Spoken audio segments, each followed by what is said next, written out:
بسم اللہ الرحمن الرحیم الحمد للہ نحمده ونستعینه ونستغفره ونؤمن به ونتوکل علیہ ونعوذ باللہ من شرور انفسنا ومن سیئات اعمالنا من يهده الله فلا مضل له ومن يضلله فلا هادي له ونشهد أن لا إله إلا الله وحده لا شريك له ونشهد أن سيدنا وسندنا وحبيبنا وشفيعنا وإمامنا ومولانا محمدا عبده ورسوله أما بعد وقال الله تبارك وتعالى في القرآن الكريم والفرقان الحميد فأعوذ بالله من الشيطان الرجيم بسم الله الرحمن الرحيم أفحسبتم أنما خلقناكم عبثا وأنكم إلينا لا ترجعون صدق الله العلي العظيم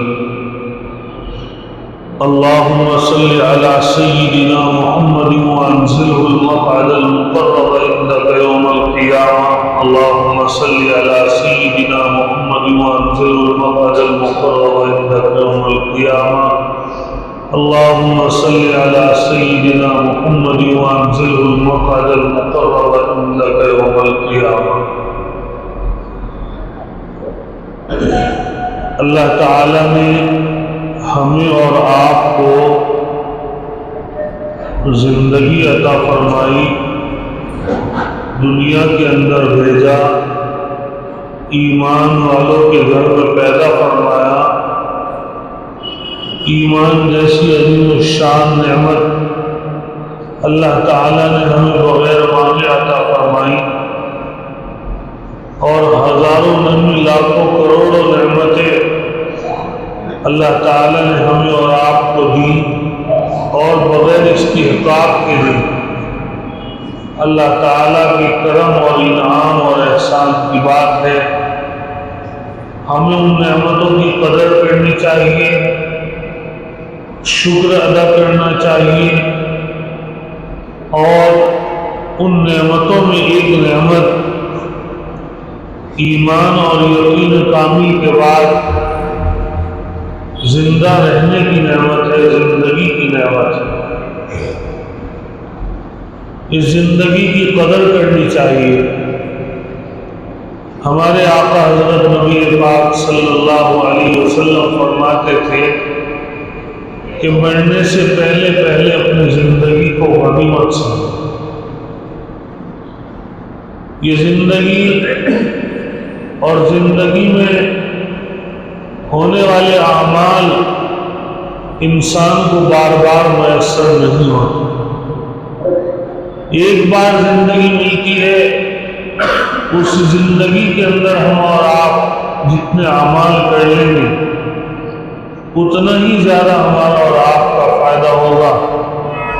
اور بھائی جتنی زندگی غفلت میں گزار دی، لاپرواہی میں گزار دی، اتنا ہی ہمارا آخرت کا نقصان ہوگا، اور ہمیں ناکامی مل جائے گی، ہم نامراد اور خسارے میں ہو جائیں گے۔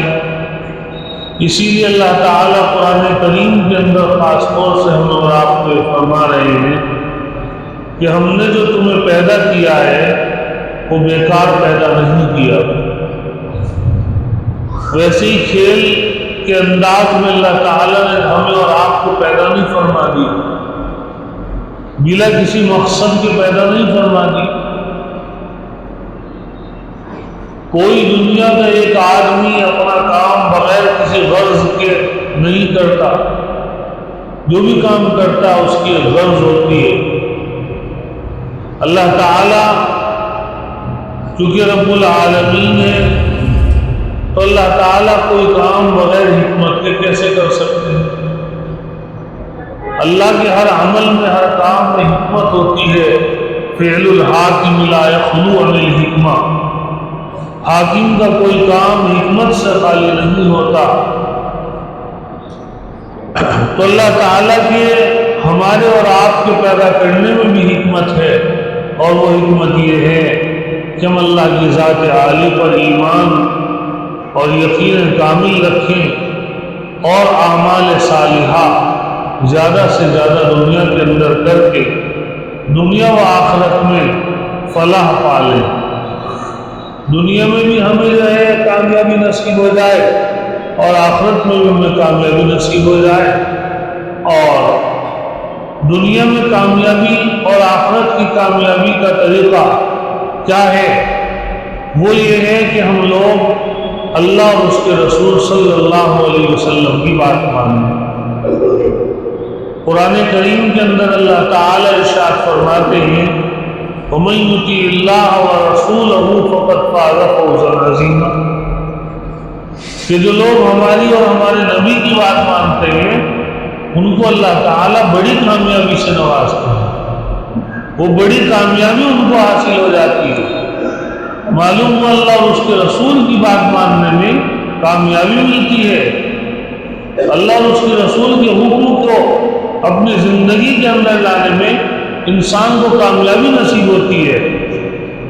اور قرآن کریم کے اندر اللہ تعالیٰ نے ان لوگوں کے تذکرے فرمائے ہیں جن لوگوں نے اللہ اور اس کے رسول کی بات مانی اور پھر وہ کامیاب ہوئے۔ حضرات صحابہ رضوان اللہ تعالیٰ عنہم اجمعین، انہوں نے اللہ اور اس کے رسول کی باتوں پہ اپنی جان تک نچھاور کر دی، جان کی قربانی دی، مال کی قربانی دی، آل اولاد کی قربانی دی، گھر بار کی قربانی دی، رشتہ داروں کی قربانی دی، دوست و احباب کی قربانی دی، یہاں تک کہ اپنے وطن کو چھوڑنے کی قربانی دی۔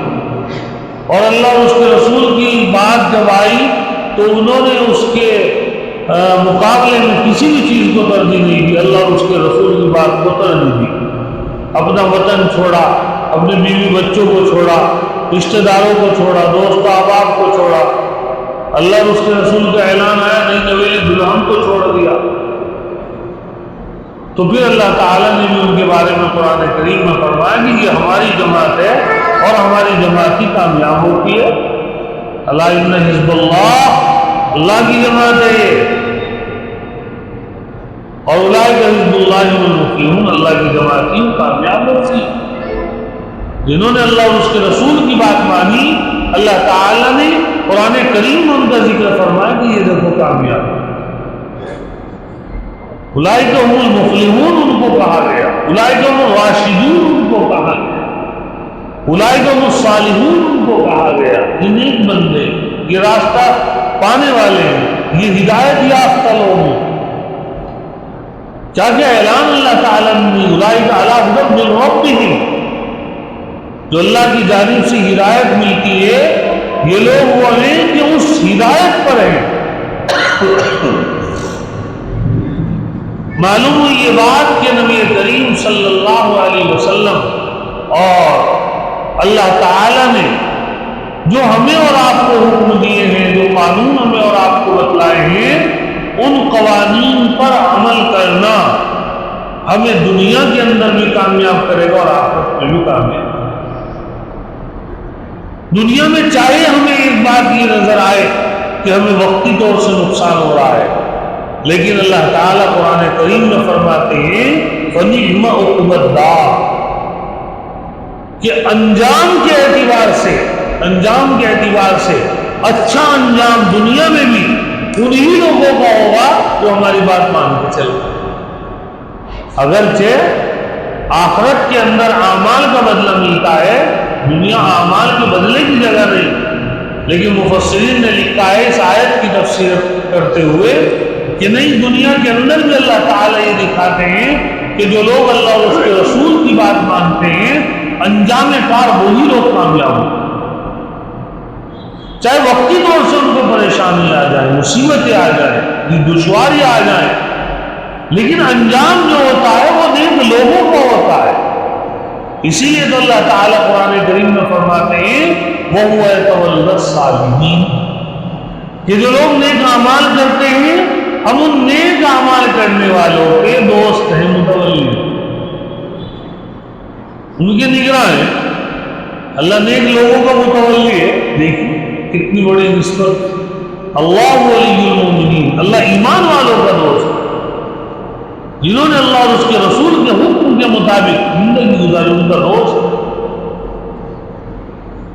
اللہ تعالیٰ نے کیا کیا قرآن کریم کے اندر ہمیں اور آپ کو اپنی اور اپنے نبی کی بات ماننے پر جو خوشخبری ادری دی. جگہ جگہ اللہ تعالیٰ نے یہ بات ارشاد فرمائی، واطیع اللہ واطیع الرسول، اللہ کی بات مانو رسول کی بات مانو، اللہ کی بات مانو رسول کی بات مانو. تو اس لیے ہمیں اور آپ کو اپنی زندگی کو کامیاب بنانے کے لیے، زندگی کو اللہ اور اس کے رسول کے حکم کے مطابق لانا. اسی لیے اللہ تعالیٰ نے قرآن کریم کے اندر حضرت نبی پاک صلی اللہ علیہ وسلم کو خطاب کرتے ہوئے فرمایا کہ محمد صلی اللہ علیہ وسلم فلا وربک لا یؤمنون حتی یحکموک فیما شجر بینہم.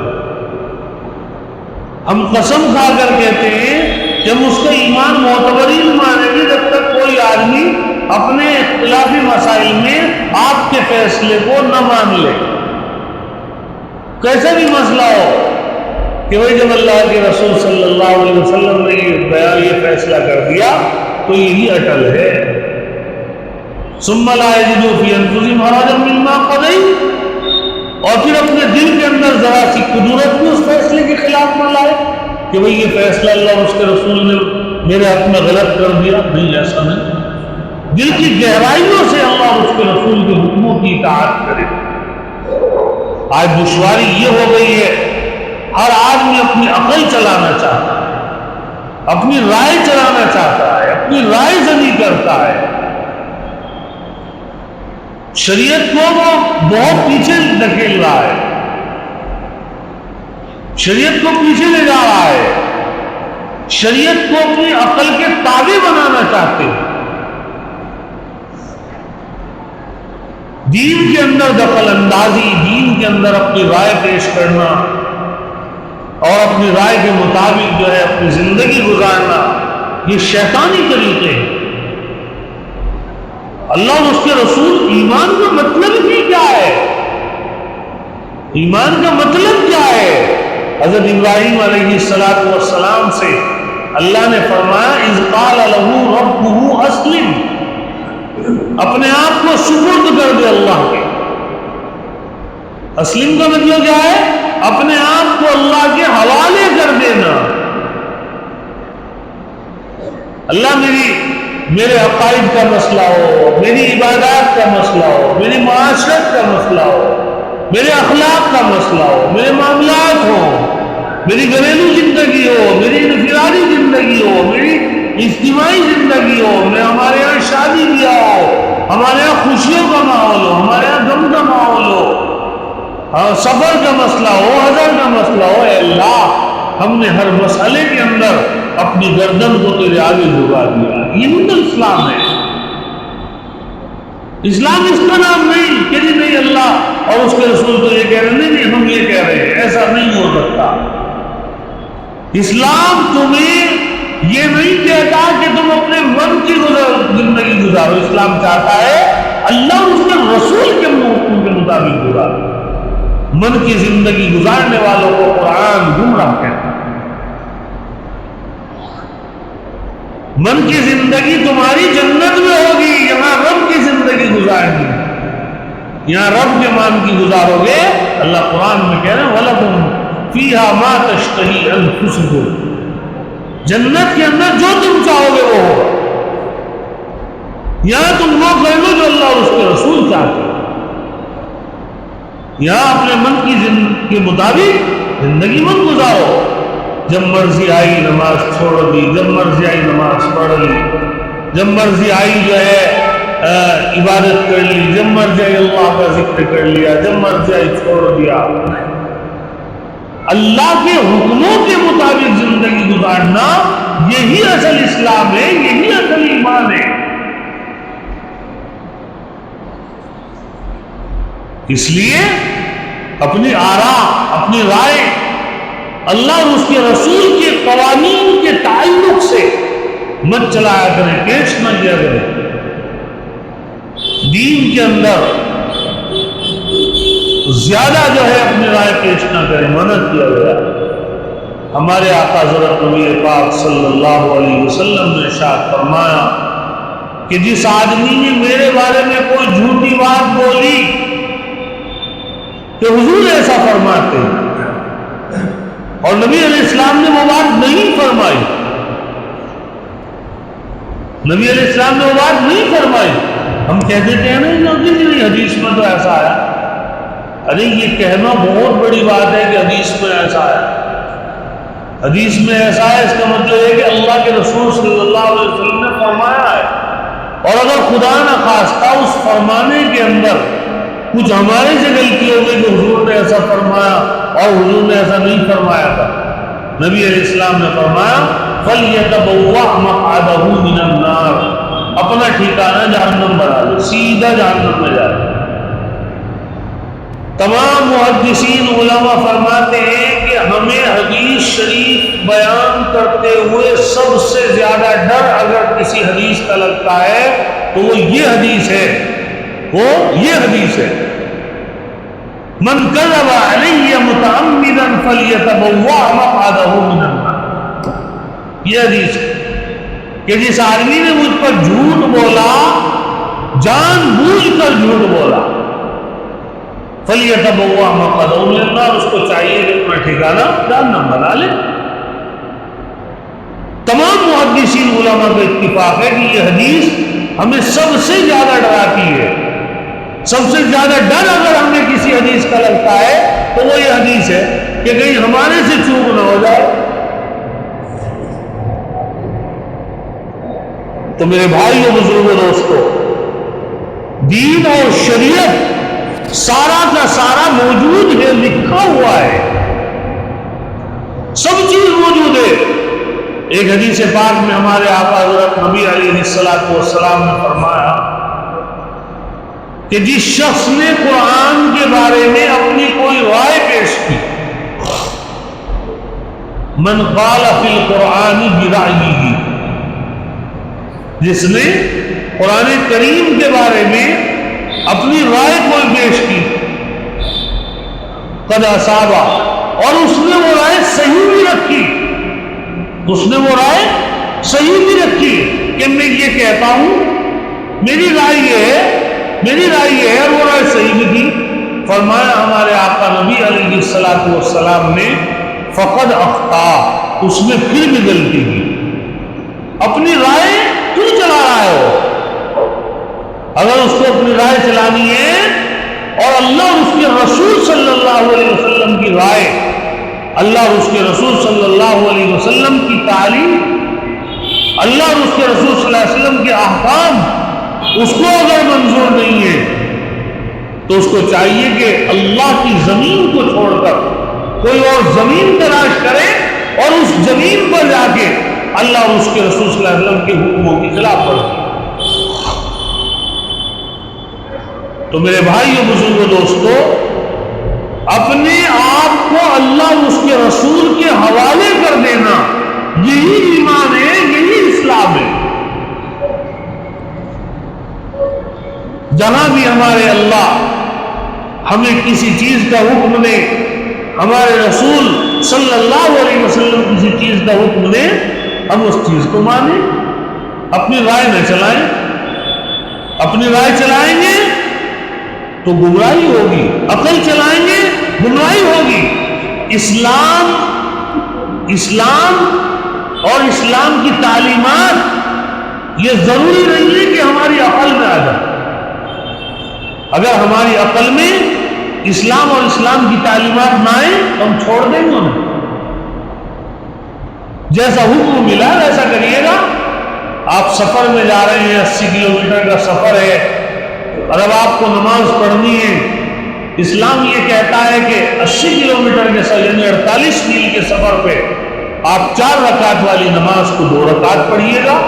یہ ہمارا اسلام کہتا ہے، ہمارا قرآن کہتا ہے وَإِذَا ضَرَبْتُمْ فِي الْأَرْضِ فَلَيْسَ عَلَيْكُمْ جُنَاحٌ أَن تَقْصُرُوا مِنَ الصَّلَاةِ، جب تم سب زمین پہ سفر کرو کوئی حرج نہیں ہے کہ تم نماز میں قصر کرو، اللہ کہہ رہے ہیں۔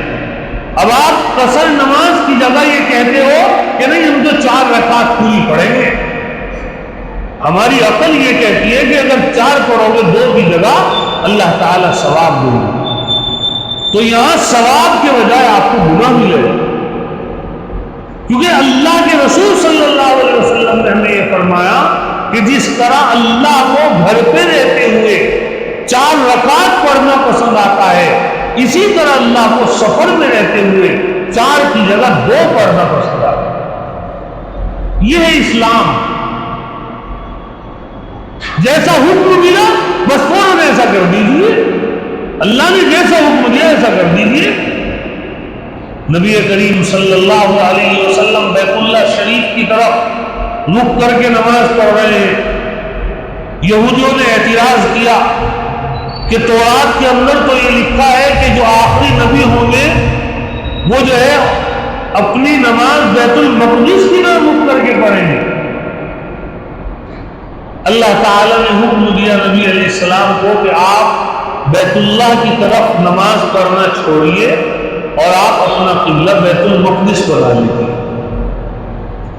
نبی کریم صلی اللہ علیہ وسلم کو حکم ملا، فوراً آپ نے اپنا رخ بیت المقدس کی طرف کر دیا۔ اور بخاری شریف کی روایت ہے 17 مہینے ہمارے آقا حضرت نبی علیہ السلام نے بیت المقدس کی طرف رخ کر کے نماز پڑھی۔ 17 مہینے بیت المقدس کو آپ نے قبلہ بنایا۔ جب 17 مہینے ہو گئے، نبی علیہ السلام ظہر کی نماز پڑھا رہے ہیں مسجد قبلتین کے اندر، 2 رکعت ہوئی ہے اور 2 رکعت آپ نے بیت المقدس کی طرف رخ کر کے پڑھی۔ اللہ کی جانب سے حکم آتا ہے کہ آپ گھوم جائیے گا بیت اللہ کی طرف رخ کر لیجیے۔ نماز ہی کے اندر آپ نے اپنا قبلہ بدل دیا، 2 رکعت بیت اللہ کی طرف ہے، 2 رکعت بیت المقدس کی طرف ہے۔ یہ ہے اسلام کہ اگر نماز میں بھی حکم آیا فوراً وہیں کے وہیں جو ہے اللہ کے حکم کی تعمیل میں قبلہ بدلا گیا۔ تو ہمیں اور آپ کو اللہ اور اس کے رسول صلی اللہ علیہ وسلم کے حکم کے اوپر عمل کرنے میں کسی طرح کا کوئی دریغ نہ ہونا چاہیے، اور ہم دین اور شریعت کے اندر خاص طور سے جب ہمیں صحیح علم موجود نہ ہو اپنی رائے زنی نہ کریں، اپنی نجی رائے اسلام کے تعلق سے پیش نہ کریں کہ جو قرآن میں یہ ہے اور حدیث میں یہ ہے۔ پہلے دیکھ لیں کہ کہاں ہے، کیا لکھا ہے، کیا مطلب ہے۔ ایک ایک لفظ قرآن کریم کے اندر ایسا ہے کہ 1400 سال ہو گئے علماء کو اس لفظ کی تحقیق کرتے ہوئے، آج تک اس لفظ کی کوئی تحقیق نہیں ہو پاتی۔ جنہوں نے اپنی زندگیاں کھپا دی اس کام کے اندر، جب ہمارا دنیا کا کوئی مسئلہ درپیش ہوتا ہے، خدا نخواستہ ہمیں کوئی بیماری آ جاتی ہے، ہم اس میں تلاش کرتے ہیں کہ ہم اچھے سے اچھا ڈاکٹر کو دیکھیں، اچھے سے اچھے ڈاکٹر کا انتخاب کریں جس کو میڈیکل لائن کی، انسان کے جسم کے ہر عضو کی مہارت حاصل ہو، تاکہ ہمارے مرض کی شناسائی ہو سکے، اس کا صحیح علاج ہو سکے۔ اور جب دین کا مسئلہ آتا ہے، ہم دین کے مسئلے میں ہر کس و ناقص کی بات کو مان لیتے ہیں اور اس پر عمل کرنا شروع کر دیتے ہیں۔ دینی مسائل کے اندر بھی اپنے وہ اکابر کی باتیں جنہوں نے اپنی پوری زندگیاں قرآن اور حدیث میں کو پڑھتے پڑھتے کھپا دی، اور پھر انہوں نے قرآن اور حدیث کے مطلب سمجھے، ان کے مطابق ہمیں اپنی زندگیاں گزارنی ہے۔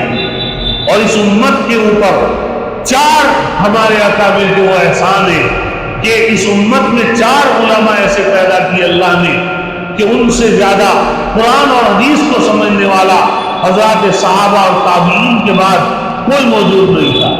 حضرت امام اعظم ابو حنیفہ رحمۃ اللہ علیہ، امام شافعی رحمۃ اللہ علیہ، امام مالک رحمۃ اللہ علیہ اور حضرت امام احمد بن حنبل رحمۃ اللہ علیہ، یہ چاروں ہمارے اکابر ہیں، ہمارے ائمہ ہیں۔ انہوں نے قرآن اور حدیث کو سب سے زیادہ سمجھا ہے۔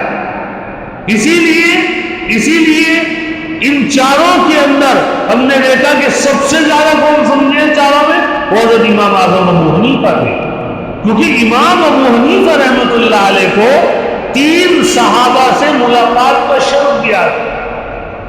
ہمارے امام صاحب کو یہ شرف ہے کہ وہ تابعی بھی ہیں، 3 صحابہ سے ملاقات ہوئی ہے حضرت امام اعظم ابو حنیفہ رحمۃ اللہ علیہ،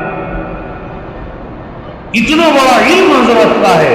تو اسی لیے ہم اپنی رائے کوئی پیش نہیں کرتے، بلکہ اپنے مسائل کے اندر ہم یہ کہہ دیتے ہیں کہ وہ حضرت امام ابو حنیفہ رحمۃ اللہ علیہ نے جو فرمایا ہے وہ مسئلہ صحیح ہے، اور ہم اسی کے مطابق جو ہے عمل کر رہے ہیں۔ اللہ تعالی ہمیں اور آپ کو قرآن اور سنت کے قوانین پہ عمل کرنے کی توفیق عطا فرمائے، اور اللہ اور اس کے رسول جو بھی ہمیں حکم دے رہے ہیں اس حکم کے مطابق زندگی گزارنے کی توفیق عطا فرمائے۔ وآخر دعوانا الحمدللہ رب العالمین۔